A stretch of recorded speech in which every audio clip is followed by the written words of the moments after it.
दोस्तों, Uttar Pradesh supreme court का एक बहुत बड़ा फैसला सामने निकल कर आया है और आज की इस वीडियो में मैं आप लोगों के साथ उसी फैसले के ऊपर एक वीडियो शेयर करने जा रहा हूँ।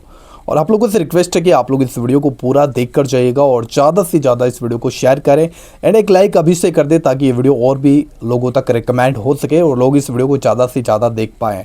दोस्तों, अब तक आप लोग जानते हैं कि यूपी के अंदर जो धर्मांतरण जो कानून बनाया गया था धर्मांतरण के लिए, उस कानून को लेकर ना जाने कितने ही लोगों के ऊपर बहुत सी एफआईआर दर्ज कर दी गई थी।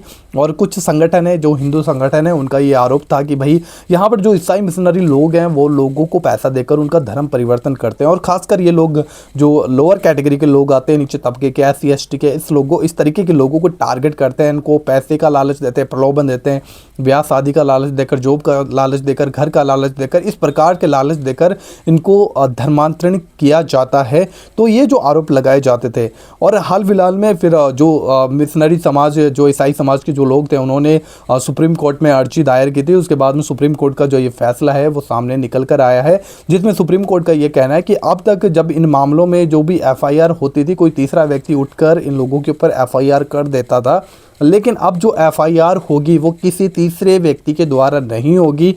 वो केवल या तो जो पीड़ित व्यक्ति है वो इस एफआईआर को कर सकता है या फिर उसके बहुत ही नज़दीकी जो उसके खुद के लोग हैं वहीं इस एफआईआर को कर सकते हैं। यहाँ धर्मांतरण का जो मामला है इसमें सिर्फ वही बोल सकते हैं, इसके अलावा कोई और नहीं बोल सकता। पूरा वीडियो क्या है आप देखिए इस वीडियो में। भारत के सर्वोच्च न्यायालय ने धर्मांतरण कानूनों के दुरुपयोग पर कड़ा प्रहार किया है। उत्तर प्रदेश के विवादास्पद गैर कानूनी धर्म परिवर्तन प्रतिषेध अधिनियम 2021 के तहत दर्ज की गई कई एफआईआर को रद्द करते हुए कोर्ट ने साफ तौर पर कहा कि केवल पीड़ित या उनके करीबी रिश्तेदार ही शिकायत दर्ज करा सकते हैं, कोई तीसरा या बाहरी व्यक्ति नहीं। जस्टिस JB पारदीवाला और जस्टिस मनोज मिश्रा की बेंच ने चेतावनी दी कि आपराधिक कानून निर्दोषों को तंग करने का उपकरण नहीं है। क्या है ये पूरा मामला, इस वीडियो के जरिए आपको बताते हैं।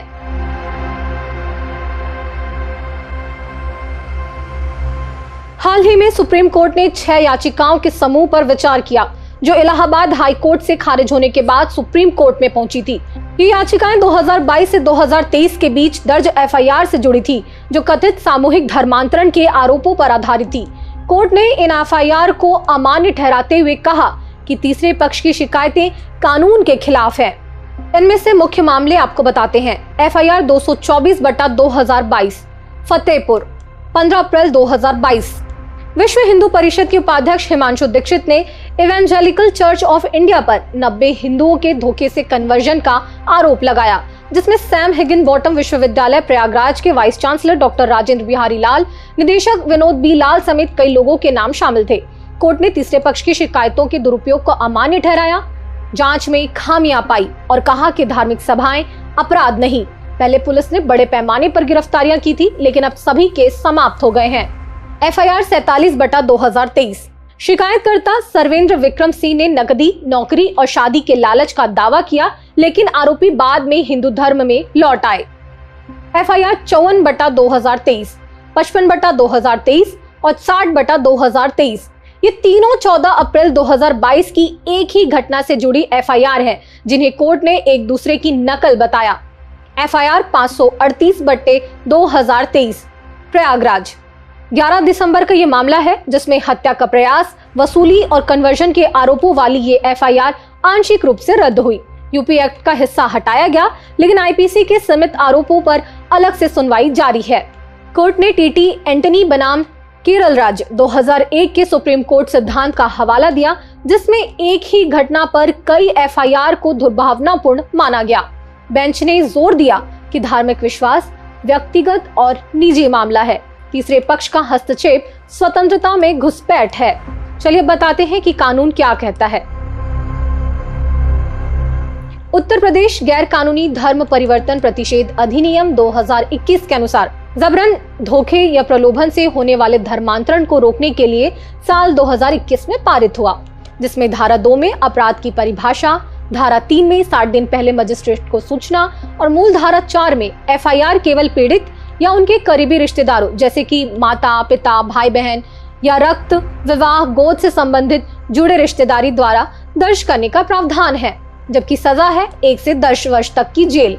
हालांकि 2024 में संशोधन विधेयक द्वारा धारा 4 को विस्तारित कर किसी भी व्यक्ति को एफआईआर दर्ज करने की अनुमति दे दी गई, जिससे तीसरे पक्ष या कोई संगठन को शामिल किया गया। साथ ही सजाओं को आजीवन कारावास तक बढ़ाया गया।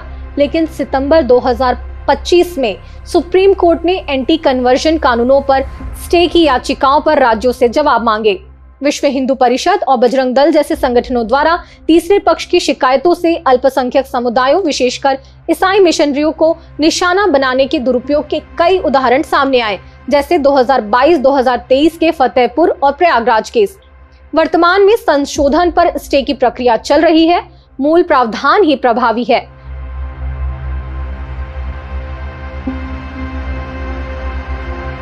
अब बात करते हैं धर्मांतरण कानूनों और राज्यों से जुड़ी उनकी स्थिति की। कानून के जानकार कह रहे हैं कि सुप्रीम कोर्ट का ये फैसला दूरगामी है और इसका असर व्यापक रूप से पड़ सकता है, खासकर इसलिए क्योंकि उत्तराखंड, उड़ीसा, गुजरात, झारखंड, हिमाचल इन राज्यों में धर्मांतरण विरोधी कानून है और राजस्थान व छत्तीसगढ़ की राज्य सरकारें ऐसे कानून बनाने की घोषणा कर चुकी है। दोस्तों, आप लोगों ने इस वीडियो को पूरा देख लिया है एंड मुझे ज़्यादा बोलने की आवश्यकता है नहीं, क्योंकि आप लोग समझ गए होंगे कि जो यूपी में, उत्तर प्रदेश में जो धर्मांतरण जो विरोधी जो कानून था, उस कानून के जो तहत जितने पास्टर्स को एफआईआर दर्ज किया गया था उनको पूरी तरीके से बाइज्जत बरी कर दिया गया था। उनकी जो एफआईआर वो रद्द भी कर दी गई थी, जो पिछली वीडियो में मैंने आप लोगों के साथ में शेयर किया था। एंड अभी जो फिर से सुप्रीम कोर्ट का जो फैसला सामने निकल कर आया है, इसमें उन्होंने साफ इस बात को बोला कि अब कोई तीसरा पक्ष किसी के ऊपर एफआईआर दर्ज नहीं कर सकता और बिना किसी प्रूफ के। शक के दायरे में ये नहीं होगा। अगर आप किसी के ऊपर शक कर रहे हो कि भाई ये व्यक्ति धर्मांतरण कर रहा है या फिर करवा रहा है, तो वो उसका निजी पर्सनल मामला है। अगर उसको लगता है कि मेरे ऊपर दबाव बनाया जा रहा है, तो वो खुद जाकर उसके लिए क्या करे, वो जाकर उसके लिए एफआईआर दर्ज कर सकता है, या फिर उसके परिवार के लोग जो बहुत खास और नज़दीकी लोग हैं वहीं उस एफआईआर को दर्ज कर सकता है। उन मामले में बोल सकता है कि भाई हमें ये पैसा दे रहे थे, प्रलोभन दे रहे थे और हमारा धर्म परिवर्तन कर रहे थे। अब तक जो होता था वो आप जानते हो कि कितने वहाँ पर जितने चर्चेस थे, कितने पास्टर्स थे जिनके ऊपर धर्मांतरण का आरोप लगाया गया था, और कितने चर्चेस के ऊपर जहाँ पर कुछ लोग यीशु मसीह पर विश्वास करके चर्च में जाते थे, उन लोगों को सीधा टारगेट किया जाता था कि भाई ये लोग यहाँ पर इन लोगों को धर्मांतरण कर रहे हैं, इनको पैसा दे रहे हैं, प्रलोभन दे रहे हैं, लालच दे रहे हैं। इस प्रकार से उन लोगों के ऊपर आरोप ठोक दिया जाता था और फिर उनके ऊपर एफआईआर दर्ज की जाती थी। लेकिन अभी जो सुप्रीम कोर्ट का फैसला सामने निकल कर आया है, उस फैसले के बाद में कहीं ना कहीं जो ये मिशनरी लोग हैं उन लोगों को कहीं ना कहीं तसल्ली मिली है कि हाँ भाई, हम जो काम कर रहे हैं कहीं ना कहीं हमारे देश के हित में ही हम काम कर रहे हैं। लेकिन हमारे ऊपर जो झूठे आरोप लगाए जाते हैं धर्मांतरण के, उन बातों से कहीं ना कहीं उनको अब शांति मिली है इस मामले को, और इस जो फैसला सुप्रीम कोर्ट से निकलकर सामने आया है इस फैसले को लेकर। बाकी दोस्तों, आपका इस बारे में क्या कहना है हमें ज़रूर इस वीडियो के कमेंट बॉक्स में बताइएगा।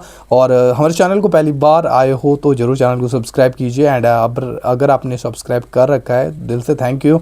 एंड फिर से आपसे एक हम्बल गुजारिश, इस वीडियो को ज़्यादा से ज़्यादा शेयर कीजिए, लाइक ज़रूर कीजिएगा। हमारी मेहनत के लिए आप एक लाइक तो कर ही सकते हो। तो मिलते हैं किसी वीडियो में, तब तक के लिए बाय।